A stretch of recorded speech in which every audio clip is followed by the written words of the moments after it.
Hi guys, meron akong gusto i-share sa inyo about ito sa SSS, kung paano ba natin i-recover yung ating account. Kung halimbawa nakalimutan na natin yung ating user ID or password. So ituturo ko sa inyo guys kung paano ba natin siya i-recover. So make sure lang na active pa din yung ating email address na naka-register sa ating SSS account. Para ma-recover natin yung ating user ID at password sa SSS. Para ma-recover natin, dyan sa browser mo, i-type mo member.sss.gov.ph. So ito guys yung unang magpapakita sa ating browser. So ito yung official website ng SSS. Para ma-recover natin yung ating user ID or password, so hindi tayo maglalagin kasi hindi na natin alam kung ano yung user ID saka yung password natin. So dito sa bandang baba, scroll up lang natin guys. Then makikita natin dito yung forgot user ID or password. So i-click natin yan. So meron tayong dalawang pagpipilian dito guys para ma-recover natin yung ating user ID saka yung ating password. So mayroon dito yung my registered email address saka security questions. So halimbawa guys, maalala nyo pa yung mga security questions na naisagot natin dati nung nag-register tayo dito sa online.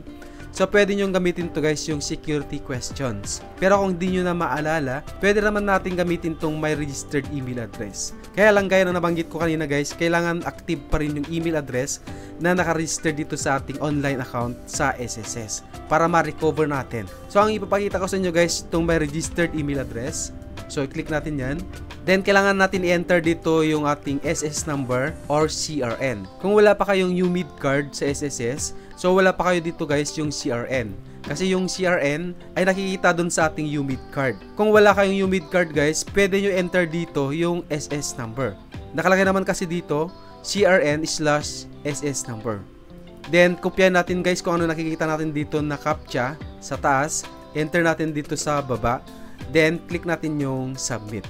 And guys, i-close muna natin yan para gusto ko ipakita kung ano naman tong security questions. Sa security questions, i-click natin yan. So kailangan din natin i-enter dito yung CRN or SS number. So ang sasagutan lang natin dito guys, so halimbawa ilagay natin yung CRN para mapakita ko sa inyo guys. Then click natin yung search. Eto. And meron tayong sasagutan dito yung dating question sa atin na security questions. Kung ano yung sinagot nyo dati, kailangan natin i-enter dito guys yung answer here. So dapat guys mag-match dun sa sinagot natin nung una, nung nag-register tayo dito sa SSS. Then dito guys, medyo sensitive siya.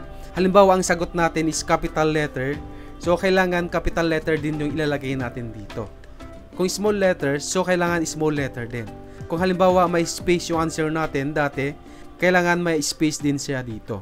Kaya sensitive yung mga sagot natin dito guys. Kailangan mag-match dun sa sinagot natin nung una na nag-register tayo sa SSS. Then dito sa bandang baba guys, i-check natin to hindi ako robot or I'm not a robot. And then click natin yung submit. So since ang gamitin natin yung email, so i-close natin to guys. Ito is second option lang kung halimbawa hindi na active yung email na naka-register sa SSS. So, click natin yung my registered email address. Then, enter natin yung CRN or SS number natin dito. Then, enter natin yung CAPTCHA na nakikita natin dito sa bandang taas. Ilagay natin dito sa text box. After nyo may lagay, click natin yung submit. Ayan, click natin yung submit. And so, sabi dito, CRN SS number is not registered in my.sss. Kung ganito yung message sa inyo guys, so i-double check natin yung ating CRN or SS number. Ayan, then click natin ulit yung submit. Ayan guys, so ayaw pa rin. Gawin natin, i-refresh natin yung ating browser. So punta dito sa member, then sa bandang baba, forgot user ID or password. Then my registered email address. Then ilagay natin yung ating CRN or SS number. Then click natin yung submit. Ayan, so okay na siya guys. Ayan, so ganun lang gagawin ninyo kapag nag-error siya, not already registered SS number. Pag nag-ganon ng notification guys, so i-refresh nyo lang siya, re-enter nyo ulit yung member.sss.gov.ph para mag-refresh. So sabi dito, we have successfully sent to yung email natin the link to reset your password. Please check your email. Then note, please also check your spam or junk mail folder if the email notification is not your inbox. So, i-check natin sa ating spam or junk mail kung halimbawa hindi natin makikita sa ating inbox. Click natin yung OK. Then, punta tayo sa ating email. And so, i-check natin yung ating email. So, mayroon tayong natanggap na message from SSS para dun sa ating reset password. password reset request. So i-click natin yan. And so ganito matatanggap natin guys kapag nag-reset tayo ng password or nag-forgot password tayo. You recently requested to reset your password for your my.sss member account. Click here to reset your password. So i-click natin to guys para makapag-create tayo ng bago nating password. This password reset is only valid for the next 120 hours. So kailangan natin i-click to guys yung click here to reset your password within 120 hours. So once na hindi natin maklik ito or makapag-create ng bagong password sa loob ng 120 hours, so may expired to guys, mababaliwala yung pag-forgot password natin. So ulitin naman natin ulit, then magantay tayo ulit ng bagong email ni SSS. So click natin tong click here. Resetting password. Ito yung guidelines natin para dun sa pag-create natin ng bago nating password. At least 8 alphanumeric characters with at least 1 numeric and uppercase and 1 lowercase letter. Must not contain special character. Ito yung susundin natin na guidelines para tanggapin dito yung bago nating password. So ito yung user ID natin, then preferred password, confirm preferred password. Once na napila pa natin to guys, click natin itong submit.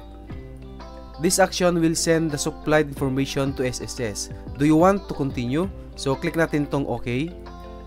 So sabi dito guys, invalid current password or your new password is the same as your last 2 password. So hindi na natin pwede i-enter yung dati nating password dito sa SSS. Kailangan guys, bagong-bago na yung password natin. Then i-enter natin ulit guys yung ating new password. Then click natin yung submit. Click natin yung OK.